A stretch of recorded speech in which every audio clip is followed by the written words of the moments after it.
Sombrías sombras de la hoja preparada a vertiginosas alturas, el repentino y rápido descenso, y luego, silencio.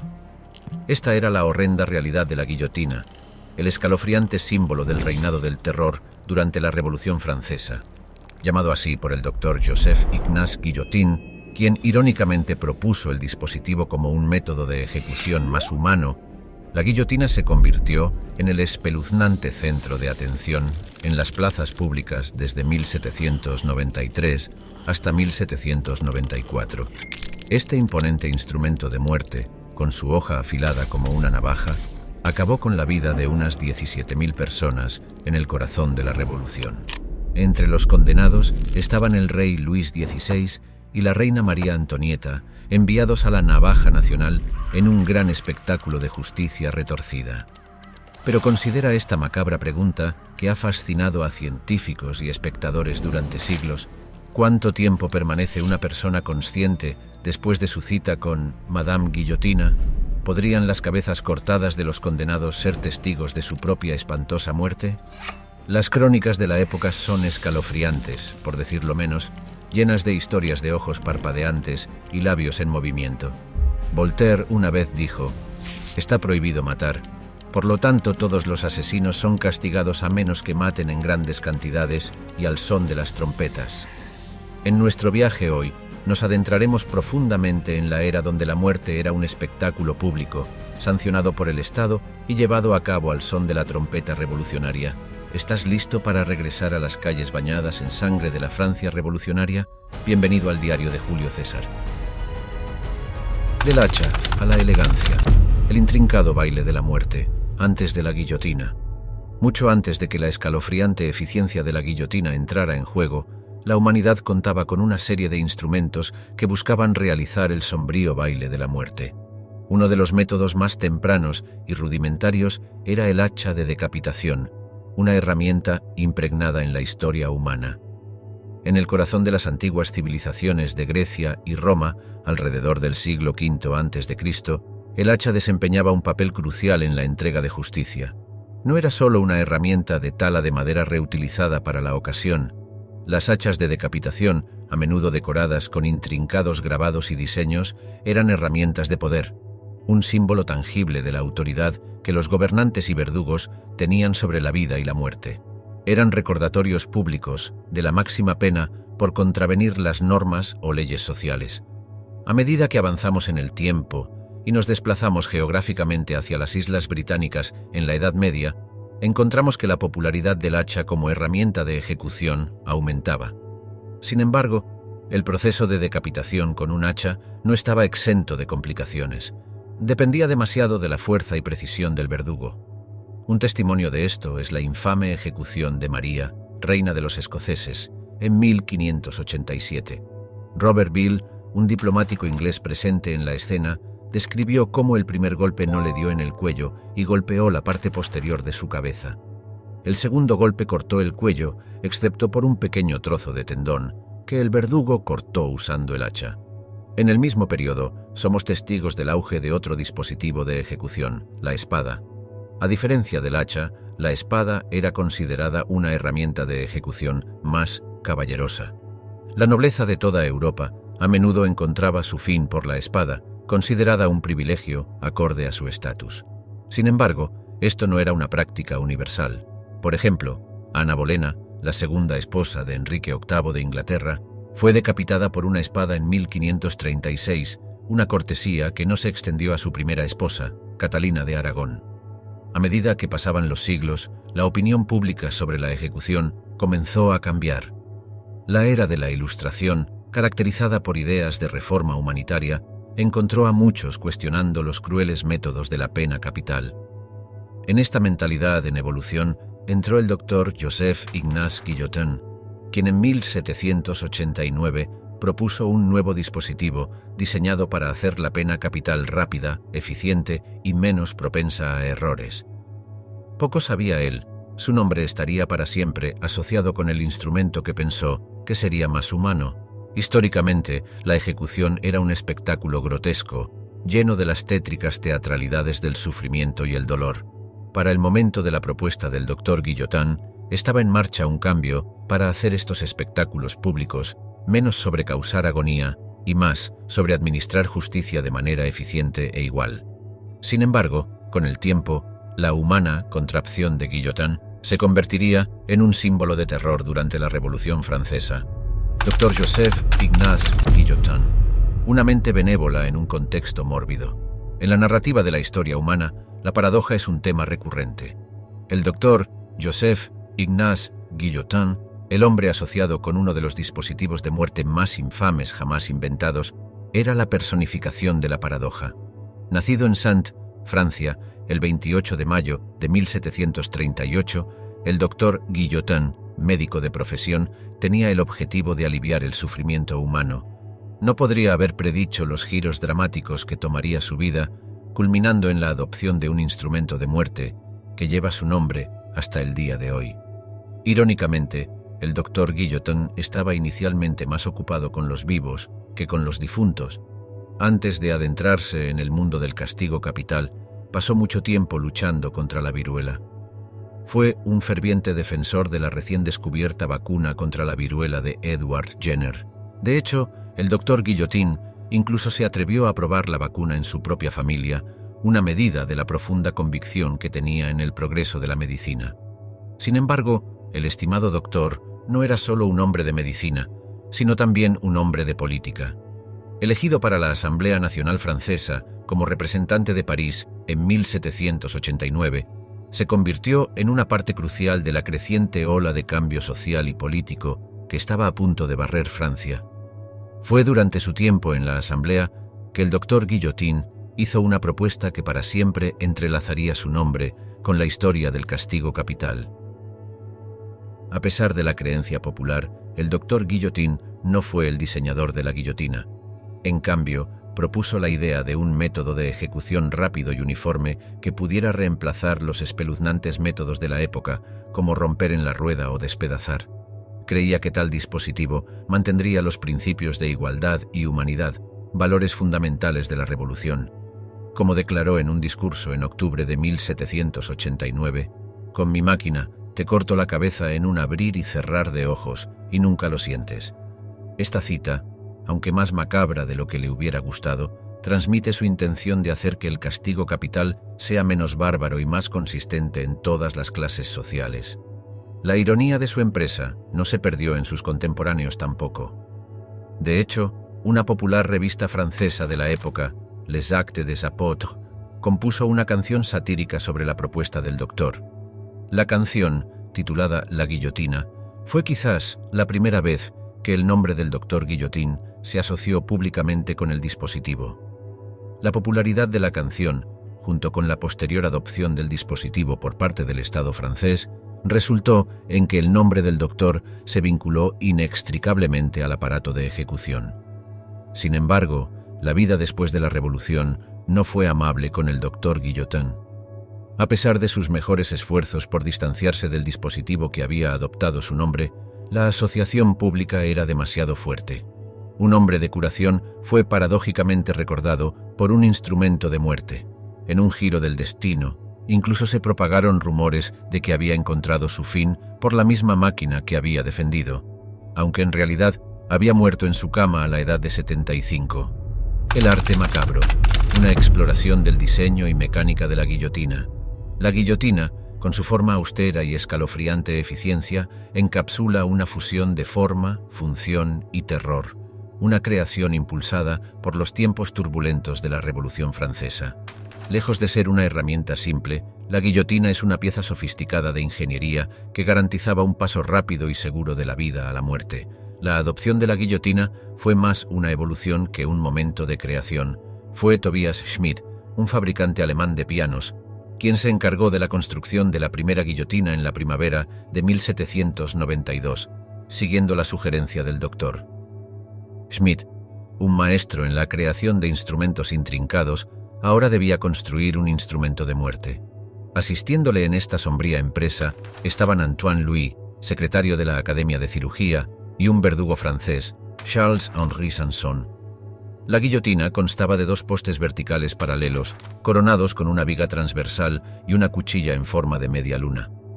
La cuchilla estaba inclinada, un detalle insistido por Sansón, quien creía que un borde oblicuo sería más eficiente que uno recto. Esta idea resultó ser correcta, y la cuchilla inclinada se convirtió en una característica definitoria de la guillotina. Toda la estructura tenía alrededor de 4 metros de altura, con la cuchilla siendo liberada desde una altura de unos 2.3 metros, proporcionando suficiente energía potencial para una ejecución rápida.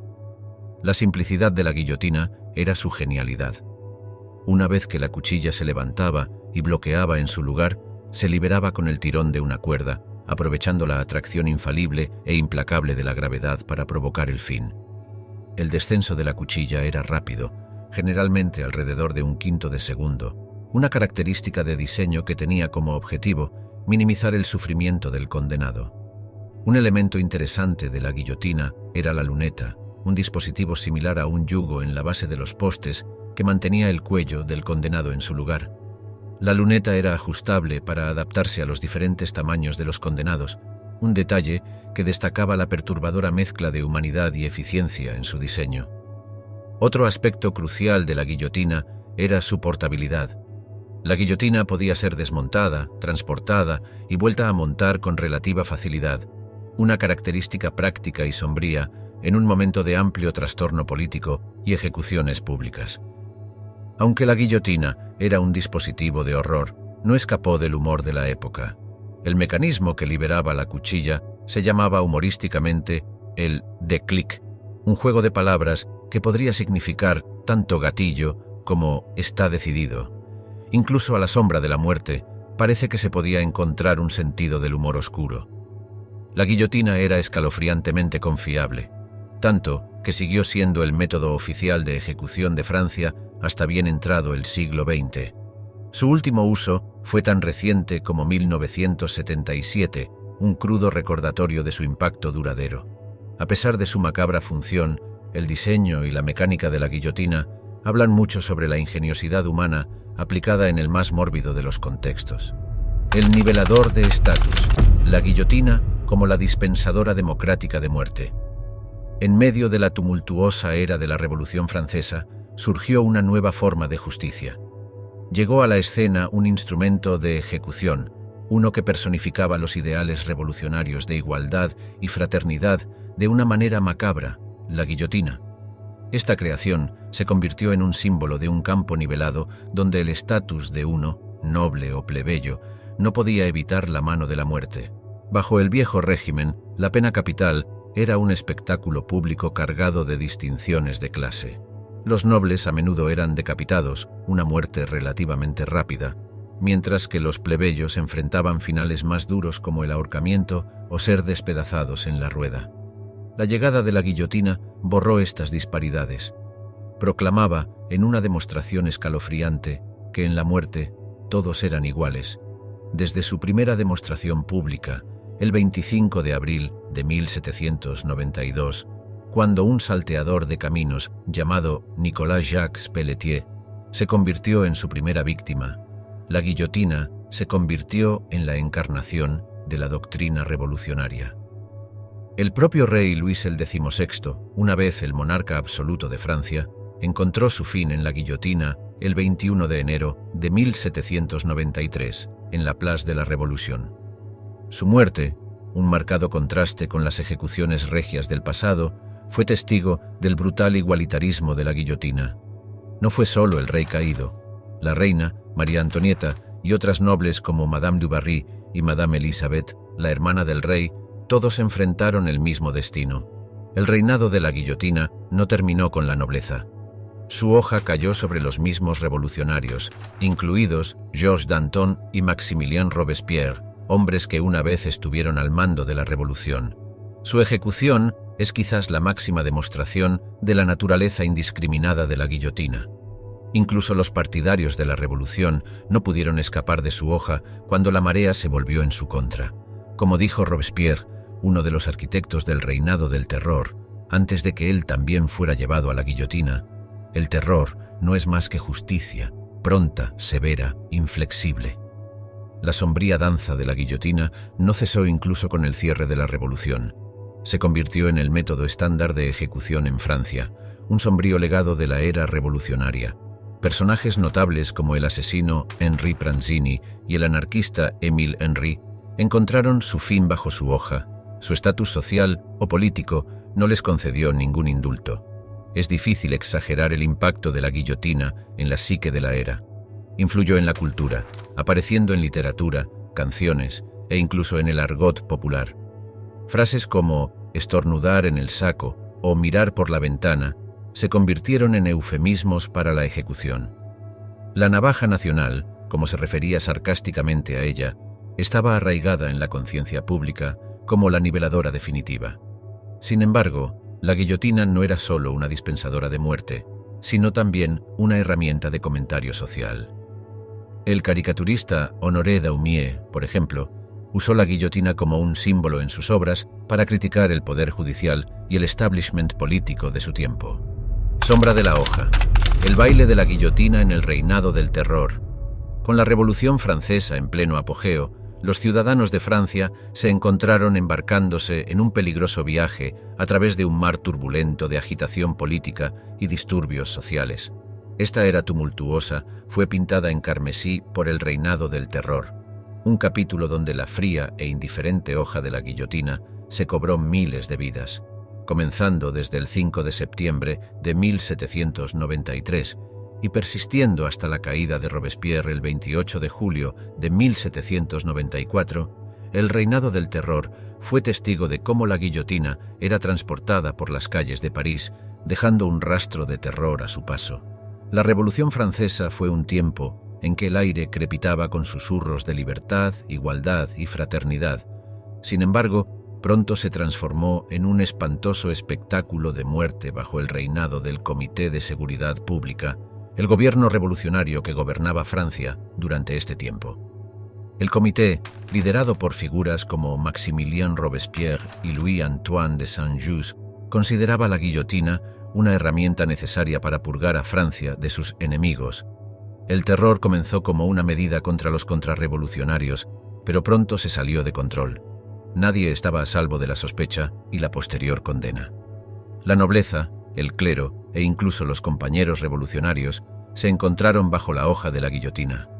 Entre las víctimas más conocidas de la revolución se encontraba María Antonieta, la antigua reina de Francia.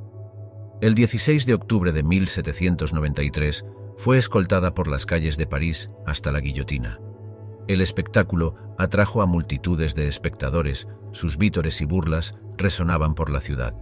La famosa frase, "que coman pastel", a menudo atribuida a María Antonieta, aunque probablemente nunca la dijo, resonaba en las mentes de los espectadores mientras caía la hoja, terminando la vida de la mujer que una vez fue considerada la más poderosa de Francia. Pero quizás el día más dramático durante este reinado del terror fue el 28 de junio de 1794, a menudo referido como el Festival del Ser Supremo. Fue un día en que Robespierre, autoproclamado como el líder espiritual de la República, declaró una nueva religión estatal. En una gran procesión, lideró a la multitud hacia el Montículo de la Virtud, en el centro de París. Solo un mes después, fue arrestado y condenado a la guillotina, un testimonio impactante de la naturaleza rápida y brutal del terror. La ironía de la caída de Robespierre no pasó desapercibida para los franceses. El hombre que había declarado «El terror no es más que justicia, pronta, severa, inflexible», había sido consumido por la misma máquina de muerte que había defendido. Cuando Robespierre fue llevado al cadalso, un espectador supuestamente gritó «La sangre de Danton te ahoga», una referencia a otro líder revolucionario que había encontrado un destino similar. El reinado del terror convirtió a París en una ciudad de miedo. Prevaleció una cultura de denuncia, con personas entregando a amigos y familiares por sospechas de comportamiento contrarrevolucionario. Los niños incluso jugaban con guillotinas en miniatura, una escalofriante representación de cuán normalizado se había vuelto este instrumento de muerte. Para cuando terminó el terror, más de 16.000 personas habían perdido la vida a manos de la guillotina. Este capítulo de la historia sirvió como un recordatorio impactante de la peligrosa dualidad de las revoluciones. Pueden dar a luz ideales de libertad e igualdad, pero también desatar un vórtice de violencia, con la guillotina en su centro, cortando los hilos de innumerables vidas. Las coronas caídas. El último vals de Luis XVI y María Antonieta. A medida que crecían las mareas de la Revolución Francesa, devoraban la estructura social establecida, sin dejar lugar para los monarcas, una vez intocables. Entre las muchas víctimas de la guillotina se encontraban Luis XVI y María Antonieta, el rey y la reina de Francia, cuyo reinado terminó no en las doradas salas de Versalles, sino en las plazas públicas empapadas de sangre de París revolucionario. La tormenta comenzó con Luis XVI. El 21 de enero de 1793, Luis, quien solo tenía 38 años en ese momento, fue escoltado a través de las calles abarrotadas de París hasta la Place de la Revolución. Ahora destronado y conocido solo como ciudadano Louis Capet, su estatus real se redujo a una sombra. Era un día de invierno fresco, y el rey, una vez poderoso, se encontraba en el cadalso, mirando a un mar de personas que se habían transformado de súbditos a verdugos. En sus últimos momentos, intentó pronunciar un discurso, declarando su inocencia y su amor por su país. Sin embargo, sus palabras fueron tragadas por el estruendo de los tambores, y la hoja descendió, silenciando los últimos vestigios de la monarquía francesa. Menos de un año después, fue el turno de María Antonieta de seguir el mismo camino. El 16 de octubre de 1793, la reina de 37 años, desprovista de las finuras que una vez la definieron, fue llevada al mismo cadalso que había reclamado a su esposo. Su viaje en carruaje a la Place de la Revolución fue un espectáculo, con las calles llenas de espectadores ansiosos por presenciar la caída de la mujer austríaca a la que apodaron Madame Déficit. A diferencia de Luis, las últimas palabras de María Antonieta no fueron para las masas, sino que ofrecieron una humilde disculpa a su verdugo, a quien había pisado accidentalmente. «Perdóneme, señor, no lo hice a propósito». La que una vez fue una reina todopoderosa, encontró su fin con la gracia y la compostura que había mantenido a lo largo de su vida. La decapitación del rey y la reina fue un profundo shock para las demás monarquías de Europa, un macabro testimonio de los cambios drásticos y violentos que se producían en Francia. Las muertes de Luis y María Antonieta simbolizaron el fin de una era, marcando la caída inequívoca de la monarquía francesa y el surgimiento de una nueva república.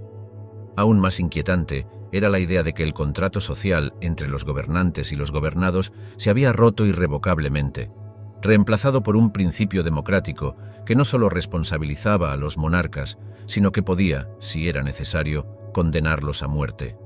Al otro lado del Canal de la Mancha, el escritor y filósofo Edmund Burke lamentó las muertes escribiendo: «La era de la caballería se ha ido. Ha sido sucedida por la de los sofistas, economistas y calculadores». La reacción de Burke fue un testimonio de las ondas internacionales causadas por las decapitaciones reales. Las muertes de Luis XVI y María Antonieta llevaron una escalofriante realidad al frente. La guillotina no discriminaba entre la realeza y los comunes. El viejo orden había sido desmantelado, y en su lugar surgió una sociedad donde el estatus no ofrecía protección contra la justicia del pueblo. Vida. Después de la caída, el enigma macabro de la guillotina, en las sombras de los cuentos que se susurran junto a la aguda historia de la guillotina, una pregunta perdurable ha provocado una escalofriante curiosidad. ¿Cuánto persiste la conciencia después de que cae la cuchilla de la guillotina? Esta inquietante pregunta, que flota entre los reinos de la ciencia y el folclore, ha engendrado una cornucopia de mitos y especulaciones a lo largo de los siglos. Una anécdota particularmente macabra proviene de las secuelas de la Revolución Francesa. En 1793, una cierta Charlotte Corday fue ejecutada por el asesinato del periodista radical Jean-Paul Marat. Después de su ejecución, el asistente del verdugo, François Legros, supuestamente levantó la cabeza de Corday y le dio una bofetada en la mejilla. Los espectadores informaron que un rubor de indignación cruzó su rostro, una visión que alimentó una terrorífica creencia en la conciencia post-decapitación. La pregunta persistió en el siglo XX, infiltrándose en el discurso científico. En 1905, el médico francés Dr. Gabriel Borieux presenció la ejecución de Henri Languille. Más tarde, informó haber observado los ojos y la boca de Languille decapitado abriéndose y cerrándose, e incluso una aparente respuesta a su nombre al ser llamado. todo durante una asombrosa duración de 25 a 30 segundos después del golpe de la cuchilla. Aunque tales cuentos son suficientes para enviar escalofríos por la espalda, son, en el mejor de los casos, cuentas observacionales, no respaldadas por evidencia empírica. Si bien es cierto que los movimientos musculares involuntarios pueden ocurrir después de una decapitación, la afirmación de conciencia después de tal destino aún está por probarse. El entendimiento médico moderno sugiere que una rápida caída en la presión sanguínea causada por la decapitación resultaría en inconsciencia inmediata y posterior muerte cerebral en segundos. Dr. Harold Hillman, un anestesiólogo británico y un crítico ferviente de la pena capital, expresó sus ideas sobre este debate a finales del siglo XX. Según él, el cerebro no puede funcionar sin un suministro continuo de sangre rica en oxígeno, que se interrumpiría abruptamente después de la decapitación. Por lo tanto, la conciencia no podría persistir en ausencia de un cerebro en funcionamiento. Además, la idea de que una cabeza cortada pueda retener sus sentidos, mucho menos expresar emociones, contradice nuestra comprensión de cómo funciona el sistema nervioso. Sensaciones como el dolor se procesan en el cerebro y se comunican a través de nervios que serían cortados en una decapitación. Este razonamiento científico coloca tales cuentos espantosos en el reino del folclore y del rumor no comprobado. Pero apartando la ciencia, la persistencia de estas historias revela más acerca de nuestra fascinación innata con lo macabro, nuestro deseo de luchar con los misterios insondables de la muerte y la conciencia. El historiador francés Daniel Arase encapsuló acertadamente este sentimiento cuando dijo: «El horror de la decapitación es el horror de la nada. Es el terror del operador de la guillotina que necesita hacer hablar a la cabeza cortada para asegurarse de que la vida persiste después de la caída de la cuchilla». Ecos desde el borde, los discursos de despedida de la guillotina.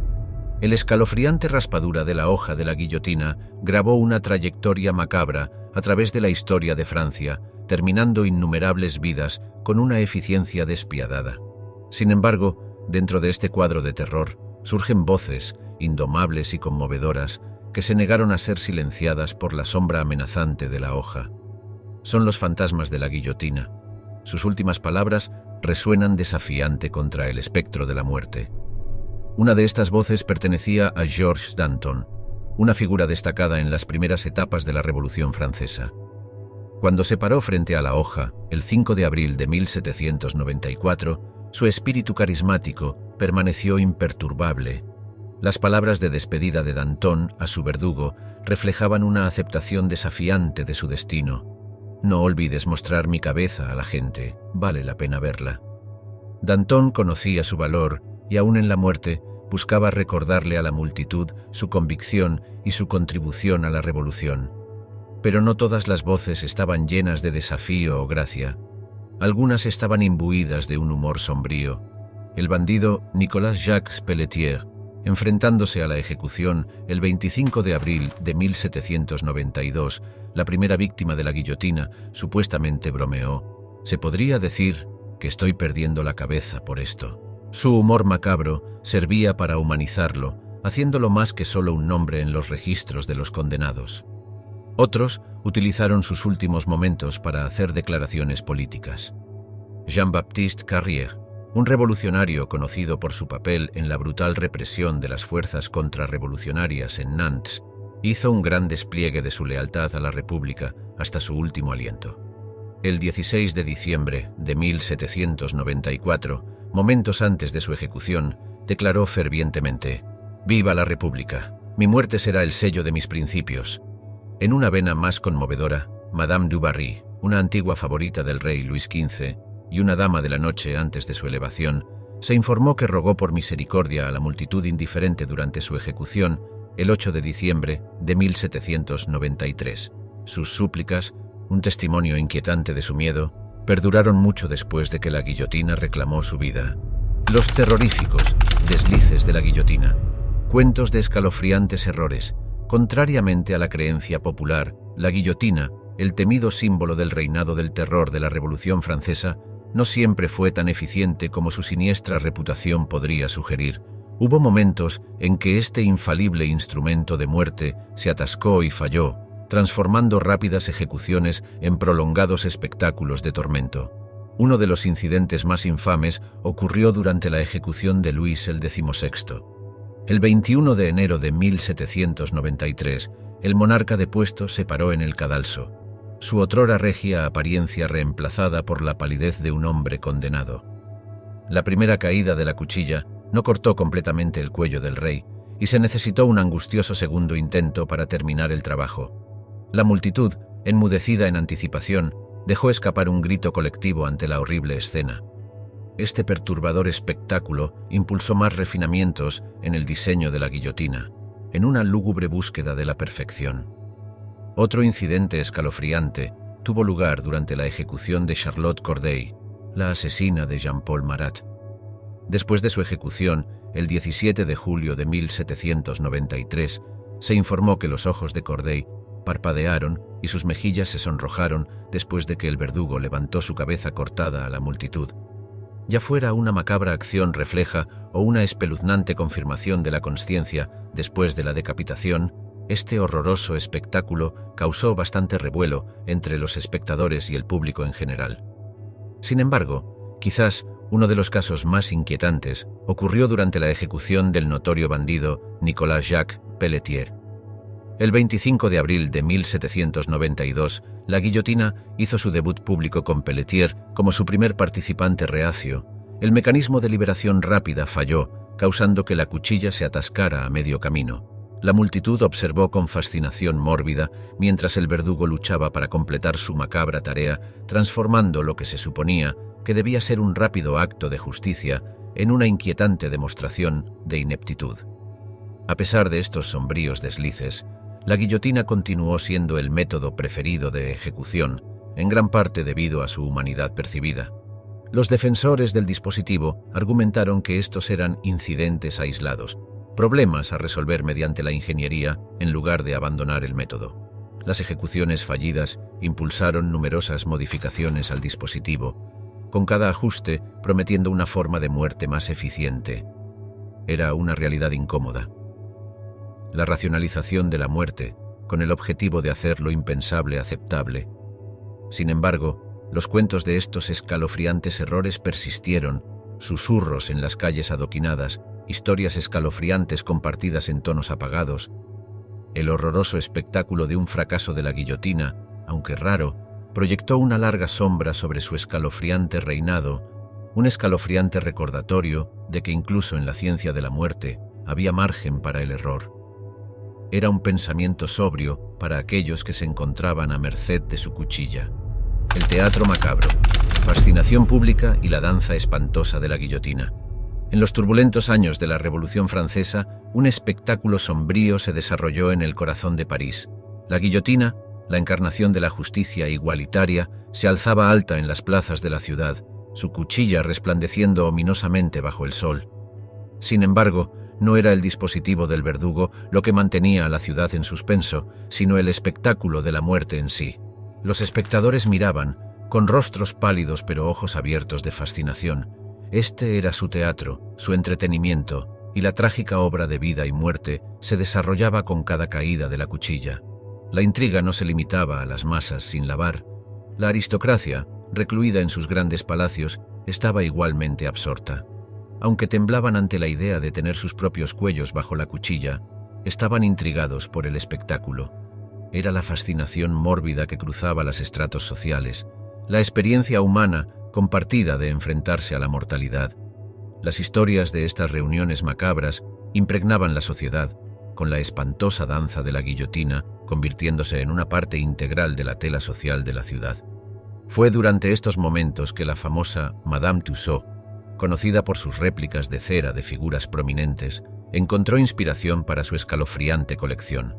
Hizo máscaras mortuorias de las víctimas de la guillotina, incluyendo al rey Luis el XVI y a la reina María Antonieta, y usó estos modelos para su trabajo. Sus obras de cera se convertirían más tarde en una parte significativa de la cultura popular, llevando adelante la morbosa fascinación del público con la muerte y la guillotina. Anécdotas históricas sugieren que ver las ejecuciones no era solo un pasatiempo, sino un evento social. Las plazas públicas se transformaban en bulliciosos mercados, vendedores ofreciendo comida, vino y baratijas.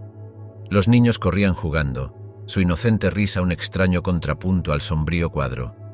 El aire, pesado de anticipación, zumbaba con la conversación mientras los espectadores compartían noticias, chismorreaban y especulaban sobre el destino de aquellos a punto de encontrarse con su final.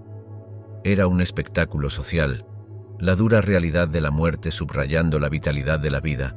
El infame Charles-Henri Sanson, el verdugo real de Francia durante la Revolución, que presidió muchas ejecuciones de alto perfil, se convirtió en una celebridad paradójica.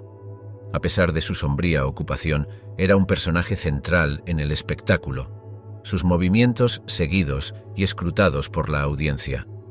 Las ejecuciones que llevó a cabo no eran solo actos de justicia, sino performances en el escenario de la Revolución. Su escalofriante frase, «Yo mato a la gente, pero no los hago sufrir», resonaba en la lucha de la Revolución por una sociedad justa, incluso mientras destacaba la paradoja de la atracción de la humanidad por lo macabro. La cultura impresa de la época también alimentó esta fascinación. Los periódicos y folletos, llenos de vívidos detalles de los condenados y su inminente condena, se vendían como pan caliente. Estas publicaciones, tristemente referidas como literatura de ejecución, permitían al público revivir el espectáculo, saboreando cada detalle espantoso a su antojo. El eco de la guillotina, una cuchilla en el tapiz de la expresión cultural, desplegar las intrincadas capas del lugar de la guillotina en la cultura popular nos lleva a un apasionante viaje a través del tiempo y los medios. Como un personaje silencioso, este terrorífico instrumento ha influido en la literatura, el arte y el cine, convirtiéndose en un potente símbolo de miedo, justicia y trastorno social. La literatura ha sido a menudo un espejo de las preocupaciones de la sociedad, con la guillotina desempeñando un papel recurrente en esta narrativa reflexiva. La obra maestra de Charles Dickens, Un cuento de dos ciudades, publicada en 1859, es un ejemplo conmovedor. Ambientada en el tumultuoso telón de fondo de la Revolución Francesa, la ominosa presencia de la guillotina sirve como una espeluznante metáfora del caos social, encarnando el feroz hambre de justicia de la Revolución. Otra inclusión literaria memorable de la guillotina puede encontrarse en El último día de un condenado, de Víctor Hugo, publicado en 1829. Esta sombría narrativa se adentra en la psique de un hombre que espera su ejecución, ofreciendo a los lectores una escalofriante visión del temor asociado a la guillotina. Mientras tanto, en el arte, la guillotina se convirtió en una musa frecuente, su marcada silueta y función sombría sirviendo como potentes metáforas visuales. La famosa obra de 1812 del pintor Jean-Louis-André Théodore Géricault, Las cabezas cortadas, es un inquietante estudio de las víctimas de la guillotina. Su realismo es un reflejo de la ansiedad social hacia la pena capital. La famosa pintura de Pablo Picasso de 1937, Guernica, también presenta una estructura parecida a una guillotina, simbolizando la violencia catastrófica de la guerra. El carrete de la historia del cine, también, está marcado por la presencia impactante de la guillotina. Un ejemplo notable es la obra maestra silente de Carl Theodor Dreyer de 1928, La pasión de Juana de Arco. El clímax de la película, que presenta la ejecución de Juana, captura el sobrecogedor temor asociado con el dispositivo. Obras más contemporáneas, como la adaptación del 2005 de Un cuento de dos ciudades, también han utilizado la guillotina como una poderosa herramienta narrativa, amplificando la gravedad emocional de la época. En el curioso reino de la narración animada, la guillotina ha encontrado un hogar inesperado. La comedia británica de 1975, Monty Python y el Santo Grial, presenta una escena en la que un conejo de madera es lanzado por un artilugio parecido a una guillotina. Este giro cómico subraya cómo la representación de la guillotina puede oscilar entre lo sombrío y lo absurdo. El mundo musical tampoco ha sido inmune al siniestro atractivo de la guillotina. La icónica canción Killer Queen de la banda de rock británica Queen, lanzada en 1974, incluye la letra «Que coman pastel», dice, justo como María Antonieta. Aunque la guillotina no se menciona explícitamente, la referencia a la cita apócrifa de Antonieta y su destino es un guiño indirecto al infame dispositivo. El canto del cisne de la guillotina, ecos desde las últimas cortinas. Cuando la cuchilla de la guillotina cayó en la mañana del 10 de septiembre de 1977, marcó un escalofriante pero significativo hito en la historia de Francia. Hamida Jandoubi, un inmigrante tunecino condenado por acabar con la vida de su antigua amante, se convirtió en la última persona en encontrar su fin por la guillotina. Fue un evento que señaló el fin de una larga y espeluznante era, cerrando un capítulo impregnado de miedo, justicia y sombrío espectáculo. Ubicada en la ciudad mediterránea de Marsella, la prisión Baumet se convirtió en el último escenario del mortal baile de la guillotina. La ejecución de Jandoubi se llevó a cabo bajo un silencio enmascarado, desprovisto de la morbosa fascinación del público que una vez se cernía en torno al espectáculo de la guillotina. Las multitudes que una vez se agolpaban para presenciar el swing de la cuchilla estaban ausentes, reemplazadas por las caras severas de los funcionarios de justicia y el verdugo. El verdugo, una profesión que se transmitía de generación en generación, era André Obrecht. Conocido como el último verdugo de Francia, Obrecht era un firme creyente en la guillotina, considerándola un método humano de pena capital. A pesar de la gravedad de su profesión, Obrecht era conocido por su compasión y respeto hacia los condenados, una paradoja que epitomiza la complejidad de la historia de la guillotina. Curiosamente, el último soporte de la guillotina no se debió únicamente a una evolución en las actitudes sociales hacia la pena capital. De hecho, la aparente eficiencia de la guillotina fue su propia perdición. La infame navaja nacional estaba cayendo en desgracia debido a su incapacidad para garantizar un final rápido e indoloro. Comenzaron a circular incidentes de la cuchilla, fallando en cortar el cuello en el primer intento, para horror del público, cuestionando la humanidad de este método de ejecución. El último viaje de Jandoubi también reflejó los cambiantes actitudes sociales hacia las sustancias peligrosas. Condenado por el asesinato de Elisabeth Busquet, su crimen estaba profundamente enredado con el abuso de sustancias y la manipulación.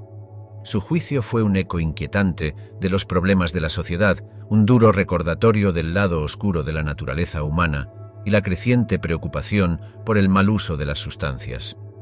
Aunque la guillotina se utilizó por última vez en 1977, no se retiró oficialmente hasta 4 años después.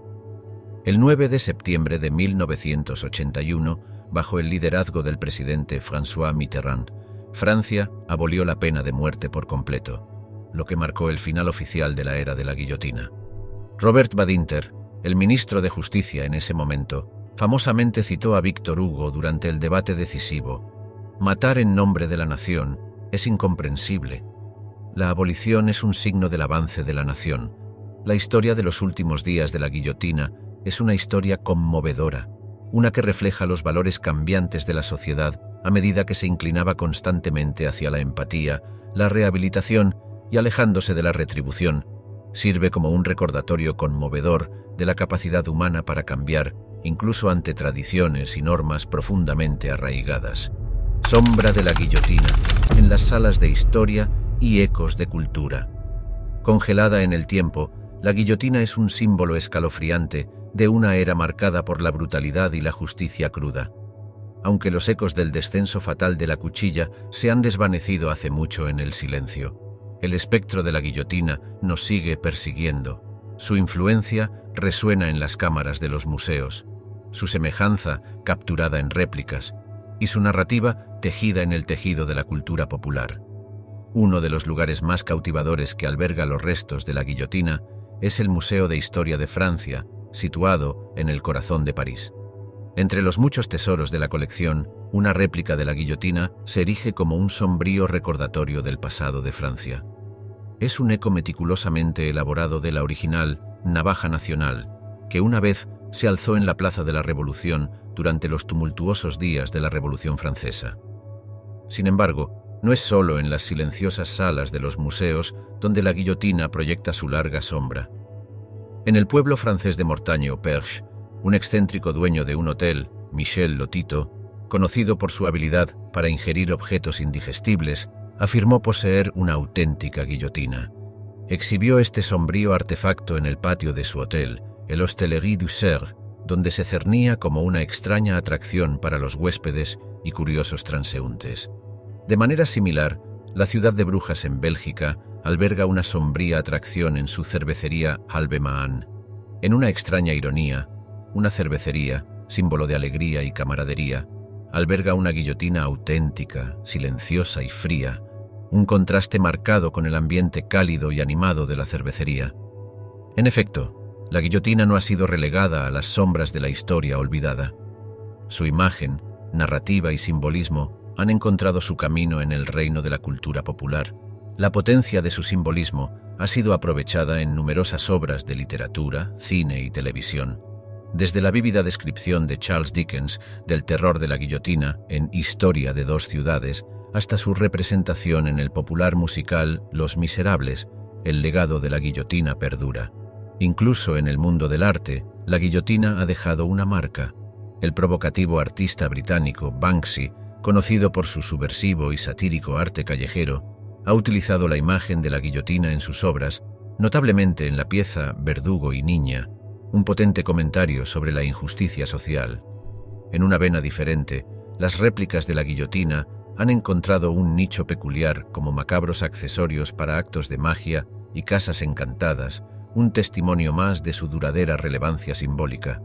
Un notable ejemplo fue el infame truco de magia La Cuchilla del Destino, realizado por el ilusionista Galen Hardesty, que empleó una réplica modificada de la guillotina como su pieza central. Como dijo el filósofo francés Voltaire, la historia nunca se repite, el hombre siempre lo hace. Y así, la guillotina continúa resonando en nuestra conciencia colectiva, una silenciosa advertencia desde las profundidades de la historia. Al caer el telón en nuestro viaje a través de la sombría historia de la guillotina, nos deja de pie en el eco de un pasado inquietante. Hemos trazado su escalofriante camino, desde el fervor de la Revolución Francesa en 1789 hasta su último y escalofriante acto en 1977 con Hamida Jandubi.